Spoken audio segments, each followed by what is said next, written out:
serta berbagai fasilitas yang menyenangkan. Dengan harga terjangkau, yuk staycation di salah satu kamar terbaik dan temukan perpaduan menarik dari pelayanan profesional yang ada di Hotel Royal Park Samarinda. Beralamat di Jalan Sentosa, nomor 1 Samarinda. Reservasi dan informasi dapat menghubungi Andi di 0852 5011 4216 dan Misi di 0813 4711 4227. Enjoy work and stay safe with Hotel Royal Park Samarinda.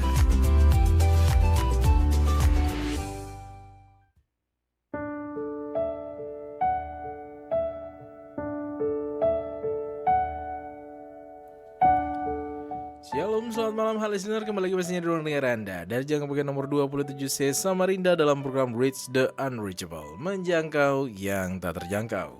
Sebuah program yang dipersembahkan oleh Mission Care Chapter Samarinda untuk Anda, untuk kita dapat memahami arti peduli dan berbagi, untuk kita dapat bekerja sama menjangkau yang tak terjangkau. Seperti biasa tentunya di jalur interaktif terbuka di jalur WhatsApp di 0811 5870228 dan juga di 0853 8872 2594. Jalur WhatsApp di 0811 5870228 dan juga di 0853 8872 2594. Dan tentunya juga kita mengucapkan terima kasih berkat dukungan Hotel Royal Park Samarinda dan juga Derma Gajaya Group One Stop Tire Solution dapat terselenggaranya program ini dan juga menemani di ruang dengar Anda. Tersambung melalui video call bersama narasumber kita malam hari ini yang tentunya akan memberikan kabar sukacita juga kepada kita. Bersama narasumber kita Bapak Yes Timotius Asa sebagai Wakil Ketua Mission Care Chapter Samarinda ya. Dan tentunya langsung Mayor siapa? Shalom, selamat malam Pak Yes. Shalom, selamat malam. Ya, kabar sukacita ini bisa ketemu lagi nih dengan Pak Yes walaupun dari video call nih. Amin. Ya, dan tentunya Pak Yes seperti biasa, sebelum Pak Yes menyampaikan kabar sukacita, Mayor mengundang Pak Yes, mempersilakan Pak Yes untuk dapat membuka kita di dalam doa. Silakan Pak Yes. Halo listener, pendengar yang diberkati Tuhan, mari kita mengawali berita sukacita malam ini dengan berdoa. Mari kita berdoa. Ya Tuhan Allah Bapa dalam surga, kami datang memuji memuliakan Engkau karena kasih-Mu nyata atas kehidupan kami. Tuhan telah memberkati pelayanan Mission Care bahkan lewat radio hotline ini. Tuhan telah pakai kami menjadi alat dan saluran berkat bagi banyak orang. Karena itu Tuhan, biar komitmen untuk peduli dan berbagi dalam pelayanan Mission Care akan tetap terjaga. Dan malam ini kami akan berbagi sukacita lewat firman Tuhan yang akan memperlengkapi kami untuk menjadi orang-orang yang memiliki integritas, bahkan memiliki kepedulian bagi sesama yang ada di sekitar kami. Terima kasih Tuhan, berkati juga Bu Mei yang akan memandu siaran ini, dan berkati para pendengar, sehingga semua diberkati, dan kami semua memiliki berkat yang dari Tuhan, dan kami akan mau peduli dan berbagi bagi sesama yang membutuhkan.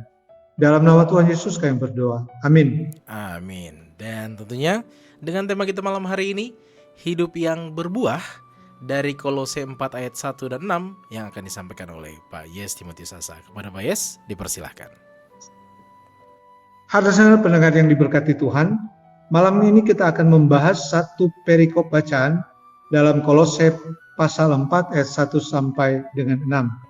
Dan tema firman Tuhan malam hari ini, saya beri tema hidup yang berbuah. Mari kita baca terlebih dahulu bagian Alkitab dalam Kolose pasal 4 ayat 1 sampai dengan 6. Firman Allah berkata demikian, Hai tuan-tuan, berlakulah adil dan jujur terhadap hamba-Mu. Ingatlah kamu juga mempunyai Tuhan di sorga. Bertekunlah dalam doa, dalam pada itu berjaga-jagalah sambil mengucap syukur. Berdoa juga untuk kami, supaya Allah membuka pintu untuk pemberitaan kami, sehingga kami dapat berbicara tentang rahasia Kristus, yang karenanya aku dipenjarakan. Dengan demikian aku dapat menyatakannya sebagaimana seharusnya. Hiduplah dengan penuh hikmat terhadap orang-orang luar. Pergunakanlah waktu yang ada. Hendaklah kata-katamu senantiasa penuh kasih, jangan hambar, sehingga kamu tahu bagaimana harus memberi jawab kepada setiap orang. Pendengar yang diberkati Tuhan, kita tentu mengenal dengan kata-kata ini: keramah tamahan, kesabaran, kerendahan hati, ketulusan. Barangkali kita berbeda dalam melihat Presiden kita Jokowi. Tapi saya begitu kagum dengan keramah tamahan beliau. Saya begitu kagum dengan kesabaran beliau, dengan kerendahan hati, dengan ketulusan beliau. Bahkan juga ada seorang presiden, mantan presiden Amerika Serikat, Barack Obama, juga memiliki sifat dan ciri-ciri seperti itu. Ada keramah tamahan, ada kesabaran, ada kerendahan hati, ada ketulusan. Dan ternyata sifat-sifat ini harus menjadi dasar bagi setiap ciptaan Tuhan atau bagi setiap anak-anak Tuhan. Sebab dengan sifat-sifat ini maka kita bisa hidup berdampingan dengan orang di sekitar kita. Karena kegagalan hidup kita berdampingan dengan orang di sekitar kita ketika kita tidak memiliki ciri hidup seperti keramah tamahan, kesabaran, kerendahan hati, ketulusan.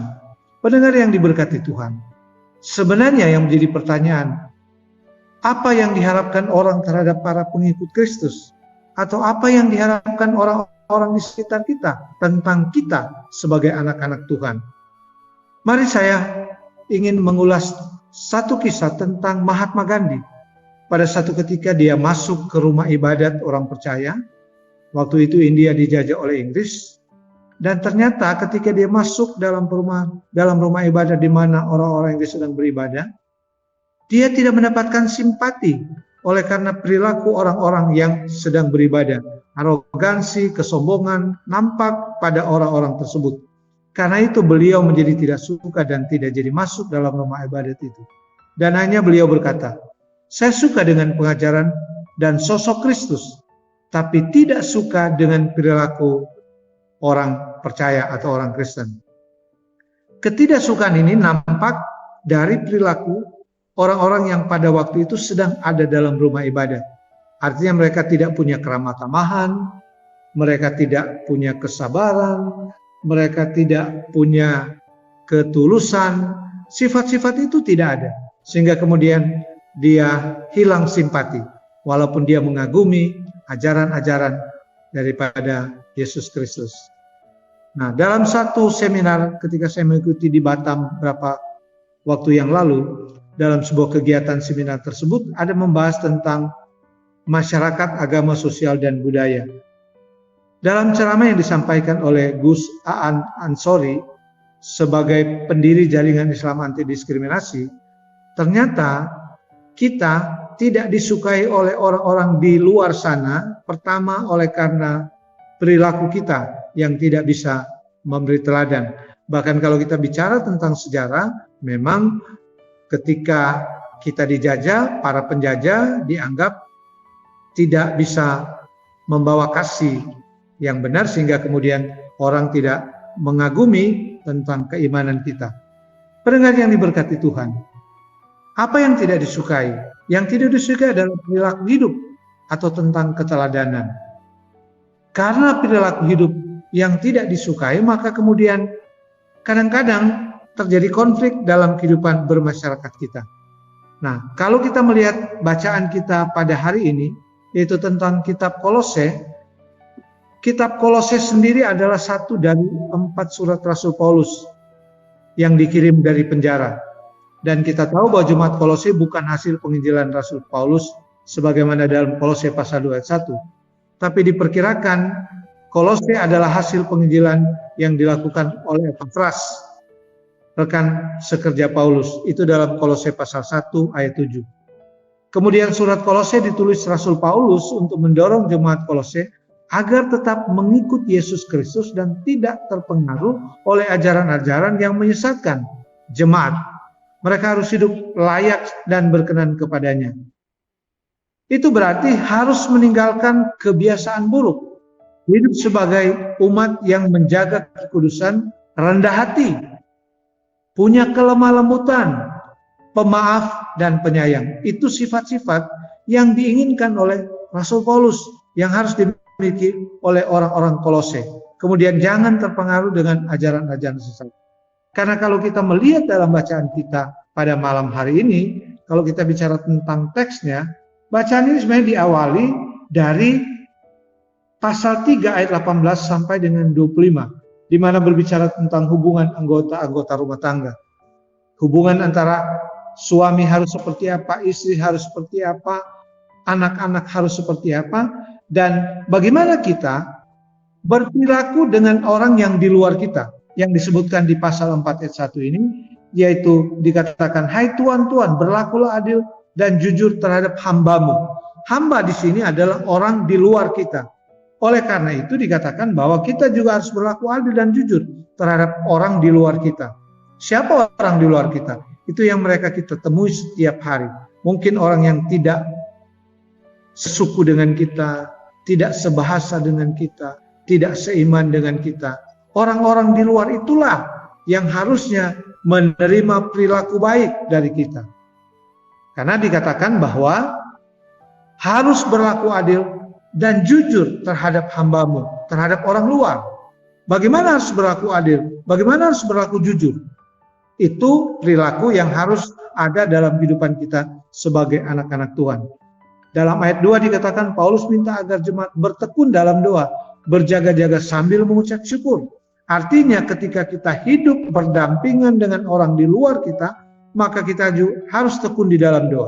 Sehingga ketika kita berdampingan dengan orang yang ada di luar kita, orang di sekitar kita, maka kita bisa hidup baik dengan orang-orang di luar sana karena kita selalu bertekun dalam doa. Karena dengan bertekun dalam doa kita akan diberi hikmat bagaimana kita hidup berdampingan dengan masyarakat di sekitar kita yang mungkin tidak seiman dengan kita. Dan bagaimana kita berperilaku dengan mereka, maka hikmat itulah yang akan dikaruniakan Tuhan bagi kita. Sehingga ketika kita berhadapan dengan tetangga kita yang tidak seiman dengan kita, Tuhan akan mengaruniakan hikmat untuk bagaimana kita bersikap dengan orang tetangga kita, maka kemudian kita akan jadi berkat. Sehingga konflik akan terhindar dari perbedaan-perbedaan yang ada. Yang ketiga, dalam ayat 3 dikatakan, supaya juga jemaat Kolose mendoakan pelayanan Paulus dan teman sekerja. Artinya, dalam hidup beriman, maka saling mendukung dalam doa itu adalah hal yang paling utama. Dalam hidup beriman, maka kita juga harus selalu membawa dalam doa bagi saudara-saudara yang mungkin tidak seiman dengan kita. Kita juga harus membawa dalam doa untuk bangsa yang ada, untuk republik ini, sehingga kedamaian dapat tercipta di republik ini.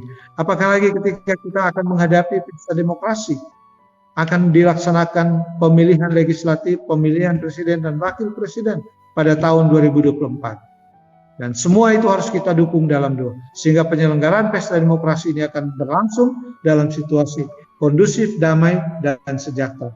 Pendengar yang diberkati Tuhan, dalam ayat 4 dikatakan, dengan dukungan doa maka Rasul Paulus dapat menyatakan sebagaimana seharusnya.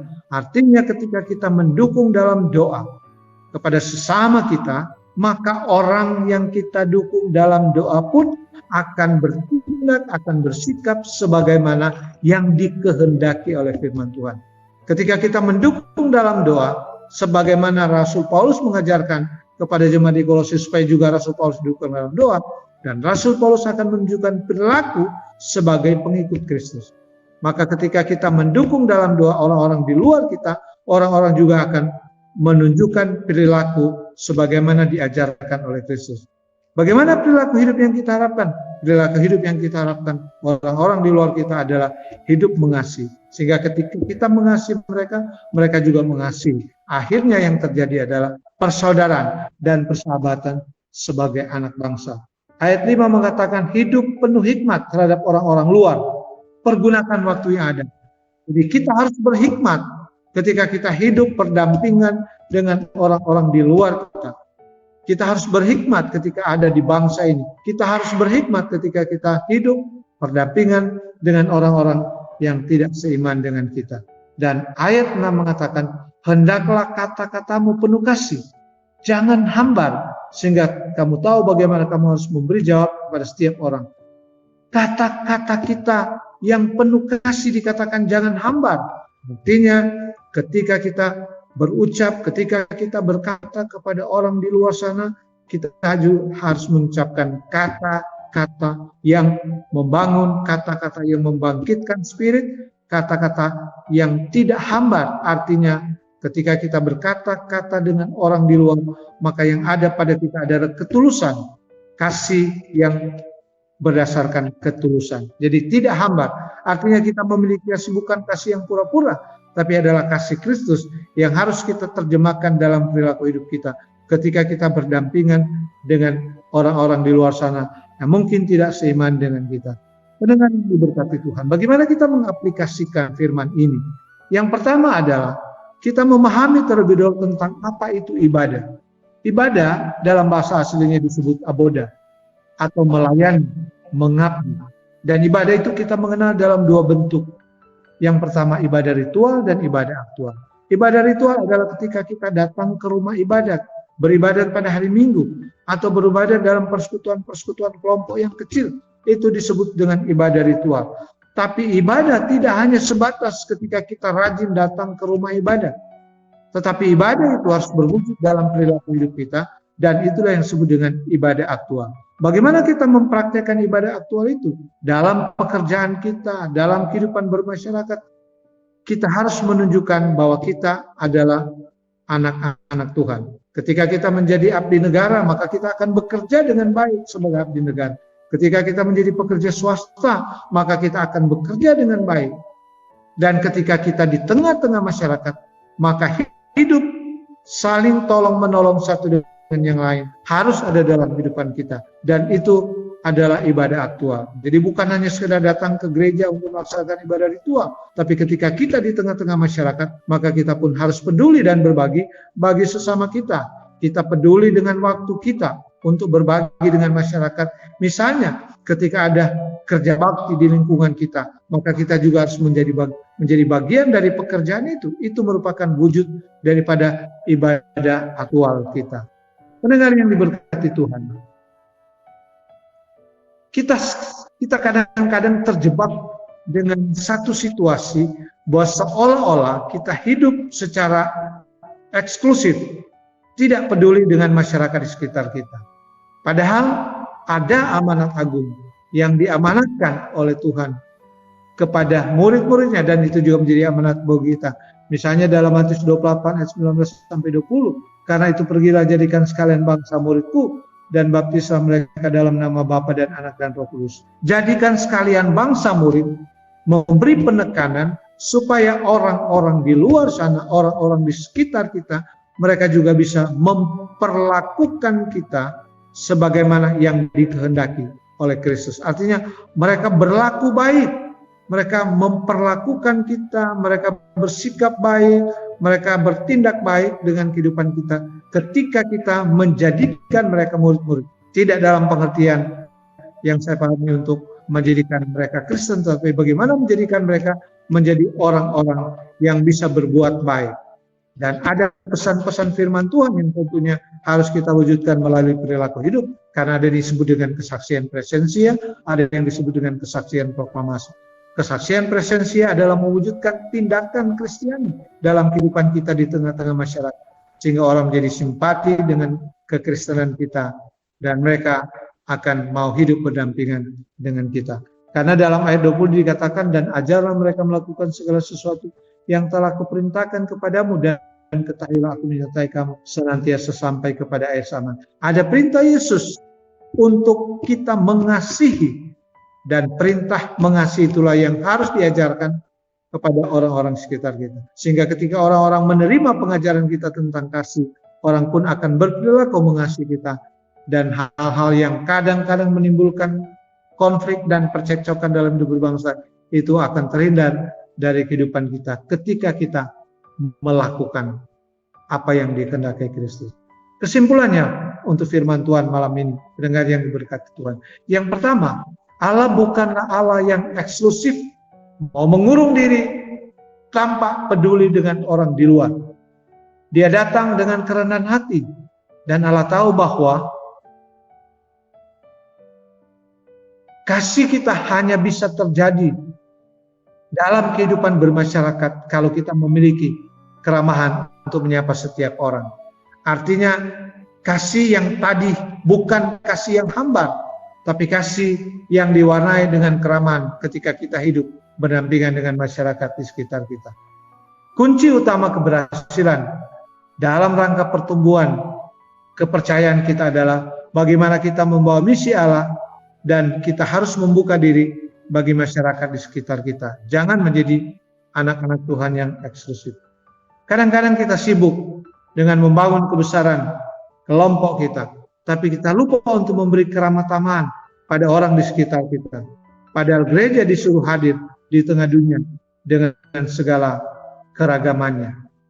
Umat percaya seharusnya bercermin dari keteladanan Allah di dalam Yesus Kristus, Tuhan dan Juru Selamat.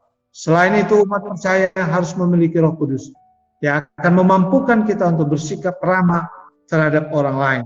Firman Tuhan perlu digarisbawahi malam ini adalah mau mengajarkan kita untuk peduli dengan orang di luar kita, sebagaimana diajarkan dalam pasal 4 ayat 1 untuk berlaku adil terhadap hamba. Hamba dikategorikan sebagai orang di luar kita, dan bagaimana kita memperlakukan orang-orang di sekitar kita melalui perilaku Kristiani sebagaimana yang diteladankan oleh Yesus Kristus. Dan Yesus mengajarkan kepada kita untuk mengasihi sesama kita.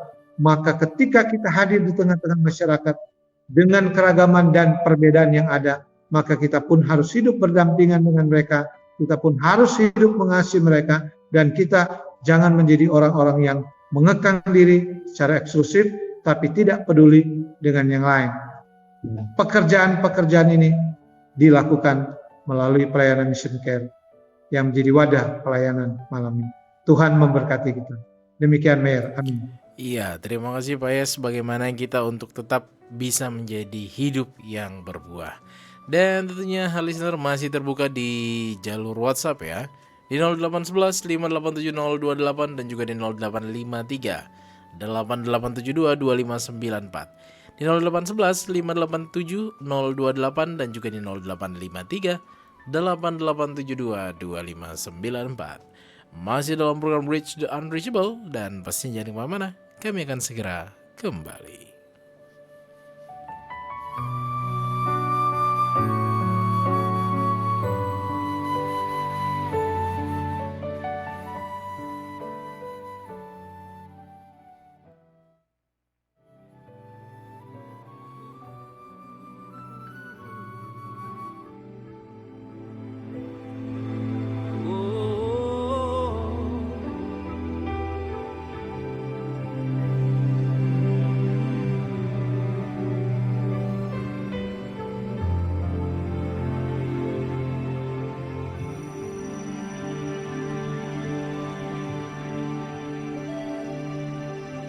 Bapa kami di dalam surga,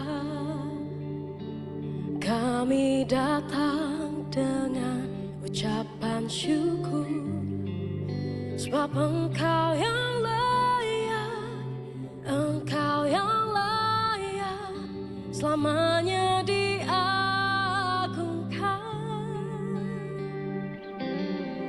Bapa kami di dalam surga, kuduslah namamu yang penuh kuasa, sebab Engkau yang layak, Engkau yang layak, selamanya diagungkan. Datanglah kerajaanmu, jadilah kehendak-Mu di bumi seperti di surga. Cukupkanlah kami, ampunilah kami, seperti kami ampuni sesama kami. Datanglah kerajaan-Mu, jadilah kehendak-Mu di bumi seperti di surga. Lepas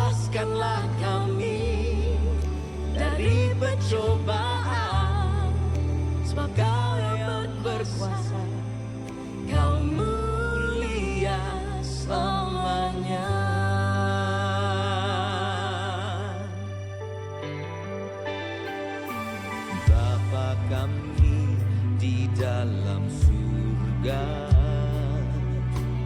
Kuduslah namamu yang penuh kuasa, sebab Engkau yang layak, Engkau yang layak, selamanya diagungkan. Datanglah kerajaanmu, jadilah kehendak-Mu di bumi seperti di surga. Cukupkanlah kami, ampunilah kami, seperti kami ampuni sesama kami. Datanglah kerajaanmu, jadilah kehendak-Mu di bumi seperti di surga. Lepaskanlah kami dari pencobaan, sebab Kau yang berkuasa, Kau mulia selamanya. Iya, hal listener kembali lagi di ruang dengar Anda dalam program Reach the Unreachable, menjangkau yang tak terjangkau. Sebuah program yang dipersembahkan oleh Mission Care Chapter Samarinda untuk Anda, untuk kita semua, untuk dapat memahami arti peduli dan berbagi. Terbuka jalur interaktif di 0811 587 028 dan juga di 0853 8872 2594. Masih dengan sponsor yang menyelenggarakan program ini ada The Hotel Royal Park Samarinda dan juga Dermaga Jaya Group One Stop Tire Solution. Bersama narasumber kita malam hari ini, Bapak Jes Timotius Asa, dengan tema yang menarik yang diangkat dari Kolose 4 ayat 1 sampai dengan 6, hidup yang berbuah. Dan tentunya Pak Yes, Mer langsung ke pertanyaan ini. Menarik tentunya Pak Yes tadi membahas bagaimana kita untuk bisa dapat mewujudkan hidup berbuah dari tokoh-tokoh Alkitab yang sudah Pak Yes juga tadi sampaikan. Apa sebenarnya Pak yang melatar belakangi pemilihan topik ini? Menarik tentunya karena topiknya hidup yang berbuah. Silakan Pak Yes. Pendengar yang diberkati Tuhan, dalam praktek hidup kita sebagai anak-anak Tuhan, terkadang miris ketika kita melihat teman kita atau mungkin bagian dari keluarga kita begitu rajin, begitu setia datang beribadah secara ritual pada setiap hari Minggu ataupun dalam kelompok-kelompok persekutuan kecil. Tetapi itu semacam hanya menjadi sebuah kewajiban, hanya menjadi sebuah tradisi dan kebiasaan. Praktek dalam perilaku hidup tidak terwujud, sehingga menjadi orang percaya yang hanya hidup dalam persekutuan ibadah tapi tidak berbuah. Dan itu fakta yang sering kita temukan. Dan karena itu saya memilih topik ini, karena itu juga bagian dari pekerjaan pelayanan Mission Care, di mana Mission Care selalu berupaya semaksimal mungkin untuk berbuah dalam pengertian bahwa dia bisa melakukan pekerjaan-pekerjaan Tuhan sebagai wujud daripada ibadah ritual yang dilakukan. Jadi orang percaya jangan hanya taat untuk beribadah, tapi dalam praktek hidup berbuah tidak dilakukan. Ibadah aktual itu tidak berwujud. Itulah yang menjadi dasar saya mengambil tema ini, hidup yang berbuah. Artinya jangan sekedar rajin kita datang dalam persekutuan ibadah, tapi tidak mewujudkan perilaku hidup sebagaimana yang dikehendaki oleh Kristus. Demikian, Mayer.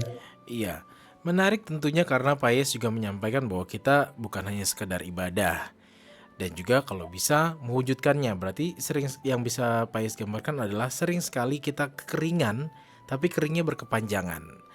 Dari yang dimaksud dari konteks Pak Yes tadi sampaikan, buah apa yang seharusnya ada dalam diri anak-anak Tuhan ini Pak Yes? Silakan Pak Yes. Pendengar yang diberkati Tuhan, secara ringkas dan lebih tegas, mari kita lihat apa yang disebutkan dalam Matius pasal 25. Ayat 34, itu ada satu perikop, tapi saya hanya mengutip dari ayat 34 sampai dengan ayatnya yang ke-36. Pasal 25, ayat 31 sampai dengan 46 bicara tentang penghakiman terakhir. Di ayat 34 dikatakan, dan raja itu akan berkata kepada mereka yang di sebelah kanannya, mari hai kamu yang diberkati oleh Bapakku, terimalah kerajaan yang telah disediakan bagimu sejak dunia dijadikan. Orang yang berbuah imannya akan memiliki kerajaan sorga. Orang yang berbuah imannya seperti apa? Dikatakan di ayat 35. Sebab ketika aku lapar, kamu memberi aku makan. Ketika aku haus, kamu memberi aku minum. Ketika aku seorang asing, kamu memberi aku tumpangan. Ketika aku telanjang, kamu memberi aku pakaian. Ketika aku sakit, kamu melawat aku. Ketika aku di dalam penjara, kamu mengunjungi aku. Sang raja memberikan tempat yang layak bagi mereka yang hidupnya berbuah. Tapi ada pertanyaan.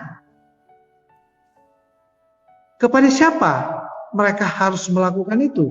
Karena dikatakan dalam ayat 37, maka orang-orang benar itu akan menjawab dia, katanya, Tuhan, bila manakah kami melihat engkau lapar dan kami memberi engkau makan, atau haus dan kami memberi engkau minum, bila manakah kami melihat engkau sebagai orang asing, dan kami memberi engkau tumpangan atau telanjang, dan kami memberi engkau pakaian, bila mana kami melihat engkau sakit atau dalam penjara, dan kami mengunjungi engkau. Raja menerima perlakuan dari orang-orang yang berbuah dalam perilaku hidupnya. Ketika aku lapar dan seterusnya. Tetapi kepada siapa mereka harus melakukan itu? Maka dikatakan, dan raja itu akan menjawab mereka, aku berkata kepadamu, sesungguhnya segala sesuatu yang kamu lakukan untuk salah seorang dari saudaraku yang paling hina ini, kamu telah melakukannya untuk aku. Bicara raja di sini adalah bicara tentang Yesus Kristus. Jadi orang yang melakukan perbuatan baik, menolong orang yang sedang kelaparan, yang sedang kehausan, yang sedang dalam penjara, maka yang dilakukan kepada raja ini harus dilakukan kepada orang-orang yang di luar yang kita sebutkan tadi. Jadi kita harus memperlakukan orang-orang di luar kita dengan buah-buah dari kehidupan keimanan kita. Jadi kita mewujudkan itu dalam perilaku hidup kita dengan sesama kita. Dan ada sebuah jaminan yang diberikan kepada kita, yaitu kita diberikan kerajaan sorga. Makanya raja memisahkan mereka yang ada di sebelah kanan, mereka diberikan kerajaan sorga. Karena mereka melakukan perbuatan memberi makan ketika raja lapar, memberi minum ketika raja lapar, memberi pakaian ketika raja telanjang. Dan itu harus diwujudkan bagi kehidupan sesama manusia. Jadi berbuah melalui perilaku hidup kita dengan sesama. Jadi jelas Matius 25 ayat 31 mengajarkan kepada kita apa yang harus kita lakukan kepada sesama kita. Ketika kita melakukan itu kepada Yesus Kristus, maka itu yang harus kita lakukan kepada sesama kita. Hal-hal yang telah dicontohkan tadi. Demikian Bung Hayat. Iya, menarik juga tentunya Pak Yas dari apa tadi Pak Yas sampaikan tentang bagaimana perikop Alkitab itu mengajarkan kita untuk berbuah. Namun bagaimana wujud buah kehidupan terhadap sesama ini Pak Yes? Silakan Pak Yes. Buah kehidupan yang harus kita wujudkan dalam kehidupan sesama kita, sebagaimana yang saya sudah sampaikan tadi, di mana disebutkan di dalam Matius 25 ini, dan akan sangat sederhana sekali ketika kita memulainya dari perilaku hidup yang seperti dijelaskan di awal. Kita harus memiliki keramahan, kita harus memiliki belas kasih, kita harus memiliki kesabaran ketika kita berhadapan dengan orang-orang di luar sana. Dan kita ingin mewujudkan itu dalam perilaku hidup kita sebagai anak-anak Tuhan. Jadi berbuah dalam kehidupan kita ketika kita menjumpai orang-orang di luar sana. Berbuah seperti kita memberi makan yang lapar, memberi minum yang haus, memberi pakaian yang telanjang, tapi juga berbuah dalam perilaku hidup kita yang paling sederhana ketika kita berhadapan dengan orang di sekitar kita, maka yang ada pada kita adalah kasih. Dan kasih itu harus kita juga bagikan kepada sesama. Dan dalam tindakan maka seperti yang dicontohkan di dalam Matius 25 tadi. Itu yang harus kita lakukan. Dan itu juga menjadi komitmen daripada Mission Care untuk tetap berbuah dalam pelayanannya. Demikian, Bung Gayam. Iya. Dan tentunya dari apa yang Pak ia sampaikan, tentunya kita akan berlabuh kepada Mission Care juga. Karena tentunya program ini untuk kita bisa memberikan gambaran terkait Mission Care juga kepada pendengar kita. Dari yang Pak Yes sampaikan, sejauh mana Mission Care dapat berbagi buah kehidupan bagi sesama ini Pak Yes? Silakan Pak Yes.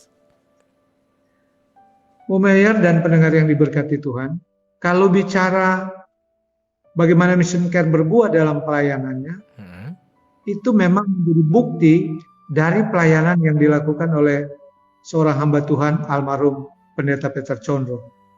Tahun 95 kemudian Mission Care berdiri dan diawali oleh pelayanan yang dilakukan oleh beliau. Hamba Tuhan yang betul-betul mewujudkan misinya, bukan sekedar datang memberitakan Injil, tapi justru peduli dan berbagi bagi sesama.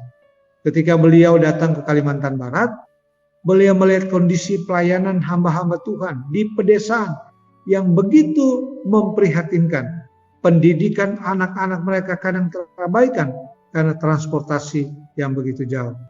Dan dengan komitmen untuk peduli dan berbagi, beliau meninggalkan pelayanannya sebagai hamba Tuhan full-timer dan beliau menjadi hamba Tuhan yang datang ke tengah-tengah masyarakat untuk peduli dan berbagi.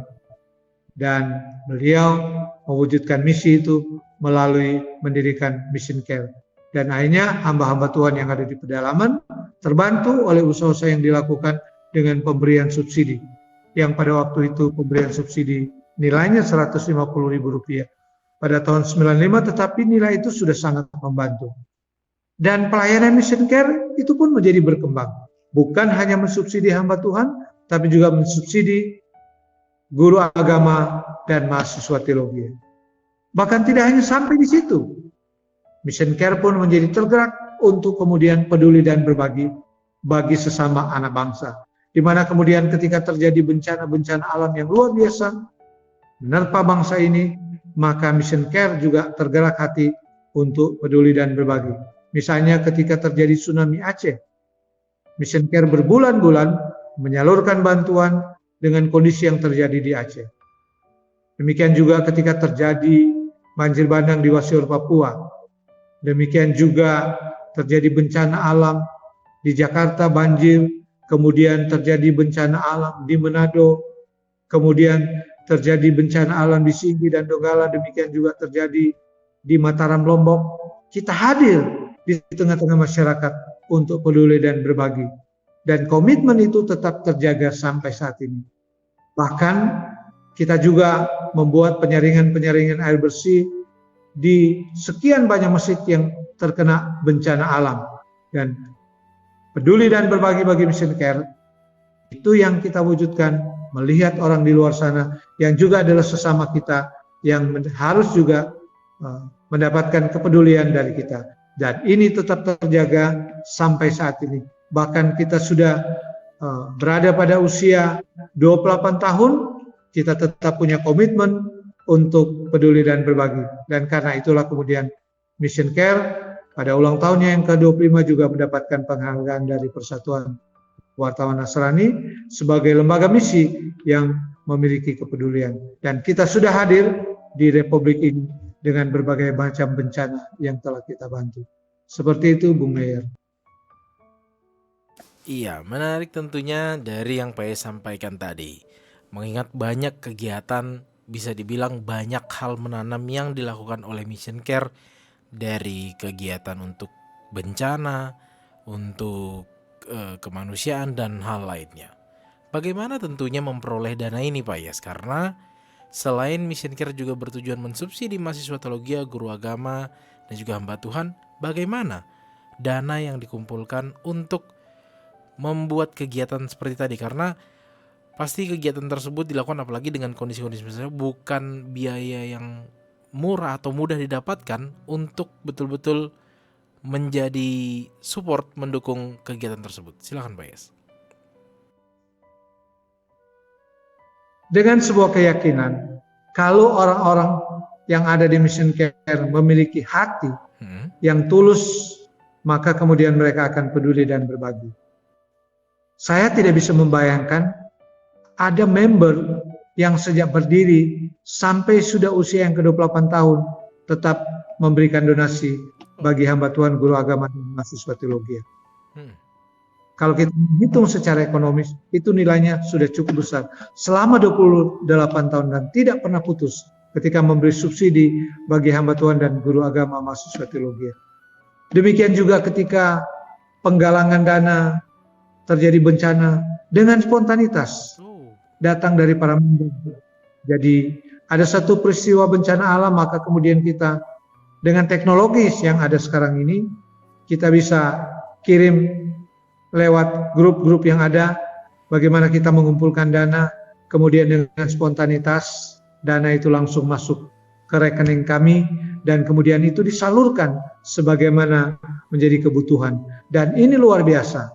Bahkan sekarang ini berkembang bahwa yang mendonasi Mission Care untuk peristiwa-peristiwa bencana alam yang ada di Indonesia ini bukan hanya terbatas pada member, tapi juga orang-orang yang di luar Mission Care. Ketika kami mengirimkan informasi bahwa Mission Care akan menyalurkan bantuan, maka kemudian bantuan itu pun datang secara spontanitas. Dan itu setiap tahun dilakukan, dan itu berkali-kali. Tidak hanya ketika terjadi bencana alam, tapi juga dalam perayaan-perayaan hari raya, misalnya Imlek Care, kemudian Christmas Care, kemudian Idul Fitri Care, itu juga dilakukan. Jadi kami menggalang dana di saat orang merayakan hari raya keagamaan, kami mau peduli dan berbagi bagi masyarakat di sekitar yang membutuhkan, dan itu dilakukan secara nasional, juga di chapter-chapter itu dilakukan. Jadi donasi itu datang dari yang disebut member, mereka bagian dari Mission Care atau keluarga Mission Care, tapi juga datang dari donatur-donatur, pengusaha-pengusaha yang bukan member tapi mereka peduli dan berbagi bagi pelayanan yang dikerjakan Mission Care. Baik. Oke, dan tentunya menarik untuk kita membahas topik yang malam hari ini, juga kita kupas tentang hidup yang berbuah. Namun waktu kita sangat terbatas nih Pak Yes. Sebelum Pak Yes menutup perjumpaan kita malam hari ini juga dengan doa, Mer persilakan Pak Yes untuk dapat memberikan kita kesimpulan terkait tema yang sangat menarik di malam hari ini. Silakan Pak Yes. Harusnya pendengar yang diberkati Tuhan, mungkin kita sering mendengar tentang istilah Kristen KTP. Artinya status itu melekat pada dirinya, tapi hanya sebagai penunjuk status keagamaan. Ya. Tapi buahnya menjadi pertanyaan.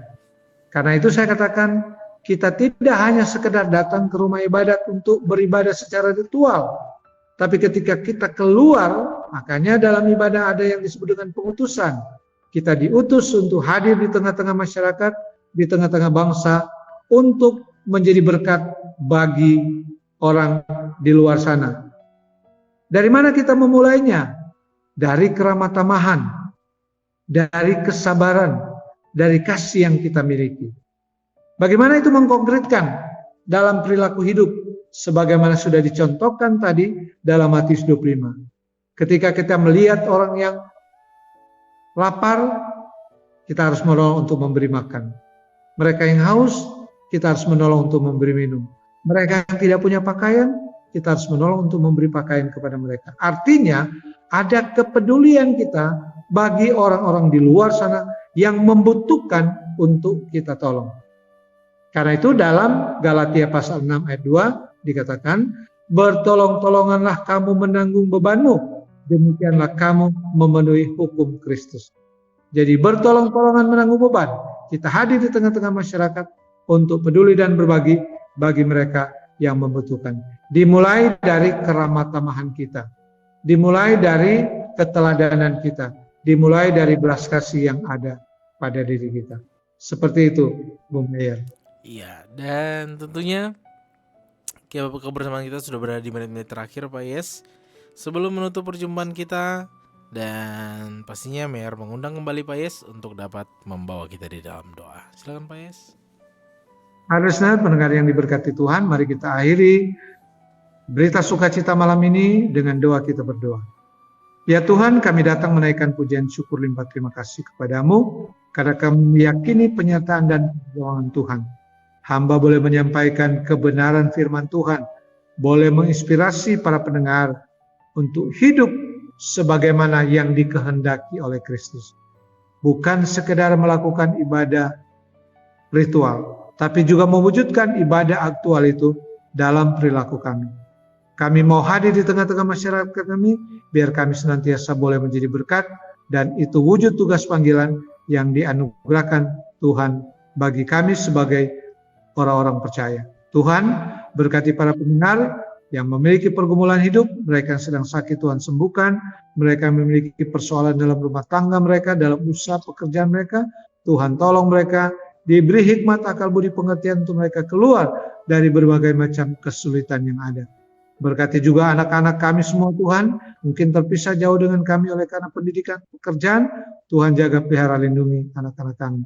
Bapa dalam surga, berkati Radio Hotline yang boleh menyiarkan siaran malam ini, berkati juga Bu Meir memandu siaran ini, bahkan secara khusus kami berdoa bagi bangsa ini, Republik Indonesia, yang saat ini sudah masuk dalam arak-arakan pesta demokrasi. Tuhan, berikan kesadaran kepada kami sebagai masyarakat untuk hidup saling menghargai satu dengan yang lain, untuk saling menopang satu dengan yang lain, sehingga bangsa kami akan menjadi bangsa yang begitu diakui oleh dunia dan bangsa yang dapat mensejahterakan masyarakatnya. Berkati Provinsi Kalimantan Timur, bahkan berkati kegiatan pembangunan IKN. Dan jika Tuhan berkenan, tahun 2024 pemerintahan akan pindah di IKN di Kalimantan Timur, bahkan upacara 17 Agustus akan berlangsung di IKN. Kami menyerahkan proses pembangunan ke dalam tangan Tuhan, Tuhan mendukung, menopang kami semua untuk memberi support atas pembangunan ini. Memberkati juga pemerintah provinsi kami, gubernur, wakil gubernur, bahkan juga pemerintah kabupaten kota, bahkan secara khusus juga untuk wali kota dan wakil wali kota dan jajarannya di kota Samarinda. Inilah kami Tuhan, jaga pelihara lindungi kami, dan Tuhan akan tetap sertai setiap langkah hidup kami dan kami selalu menjadi berkat. Dalam nama Tuhan Yesus kami berdoa dan mengucap syukur. Amin. Amin. Dan tentunya terima kasih Pak Yes untuk waktunya malam hari ini. Terima kasih, Tuhan berkati Bu Meir. Ya, dan tentunya listener dimanapun Anda berada, kami juga mengucap terima kasih untuk peran serta Anda untuk tetap terus monitor dalam program ini. Kami juga rindu untuk Anda memberikan respon baik komentar Anda terkait program ini di jalur WhatsApp di 0811 5870228, jalur WhatsApp di 0811 5870228 dan juga di 0853 8872 2594 0853 8872 2594. Dan tentunya terima kasih juga untuk sponsor yang mendukung terselenggaranya program ini, ada Dermaga Jaya Group, One Stop Tire Solution, dan juga Hotel Royal Park Samarinda.